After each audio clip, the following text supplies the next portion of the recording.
This is Aaron from Sigma, and he has a very exciting product in his hand. Let's talk about it. Sure. Yeah. Welcome. We're at ABC, and we've got one of our new lenses here, the 28 to 105 F2.8 DG DN Art. So this is another kind of option for general purpose walk around lens. It gives you semi-wide to short telephoto. Nice thing about this, it keeps a fast f2.8 aperture throughout. So you have that combination for low light shooting or depth of field control. Like a lot of our more recent Art Series lenses, you have a couple fun control points here too. We have an aperture control on the lens here if you'd like it. When it's set to the A position, it'll be controlled electronically, just like any of the other Sony lenses. You also can lock that aperture ring either in A for electronic control, or you can lock it in direct control mode. You can also declick that aperture ring for stepless transitions while you're recording video. We've got a zoom lock here to keep that at 28 for transportation. It's a telescoping design. It is a fully weather-sealed body, so you can kind of shoot this wherever you need to. We also have two reprogrammable autofocus lock buttons that will reference any of the custom functions that the attached camera body will support. So this gives another kind of longer reach option to the popular 24 to 70. Gives you a little bit more reach and a little bit larger size, but still pretty manageable for just walking around general purpose use with a fast 2.8 aperture throughout.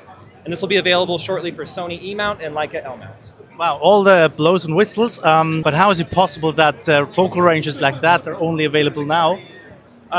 Really the transition from larger flange distance DSLRs, Canon and Nikon EF and F mount, to a shorter flange distance, getting the glass in the lens closer to the sensor, opens up a lot of doors when it comes to lens design.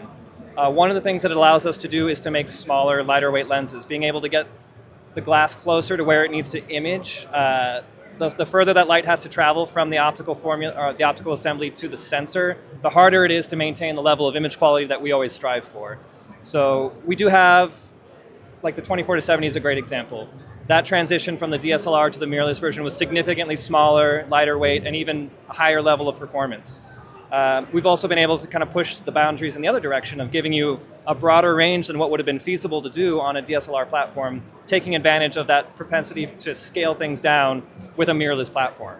Okay. Why is it not possible to put 24 millimeter inside this body? Sure, yes, it would be possible. It's always a balancing act, a juggling of attributes. So the wider we go with focal lengths, the more propensity we have for optical distortion, something that we always try to keep at bay with these Art Series lenses that are highly corrected for a clean, neutral, versatile imaging performance. Especially when you have such a broad range going out to a longer focal length. If we wanted to go wider, the easiest way to do that without getting to a much larger lens would be a shorter range.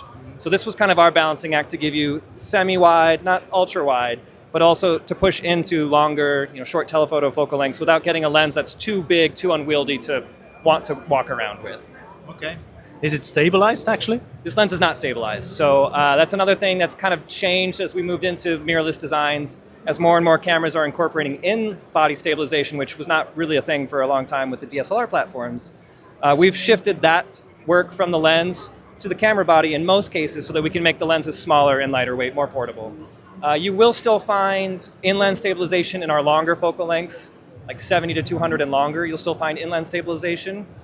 Those longer focal lengths, the more distance that you're compressing, the more obvious any movement is going to be here in the camera system. It's an exciting time to be in photography and videography. There's just so much great equipment out right now. Absolutely, and it's getting also cheaper. Talking about prices, what's the price range here? Ooh, good question. So I'm based in the US. Our price is $15.99. I'm guessing euro, that's probably going to be closer to like 1,700 euro, but I'd have to double check on that point. Okay, which is a fair deal. Thanks a lot, Aaron. Yeah.